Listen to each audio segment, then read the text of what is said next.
by all means, we all know it's just a few bad apples. And the majority of mechanics out there are indeed hardworking. Hence, you wouldn't have so many vehicles on the road running around.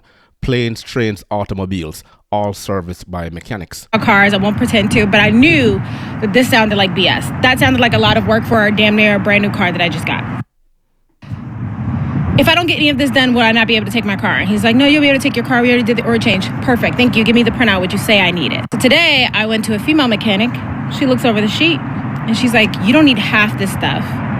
She was like, you do need new tires, but you only need 2, not 4. And she's like, also, this other stuff is covered by your warranty. Let's get it in and let's do it anyway because you only have 7 days left in your warranty. What?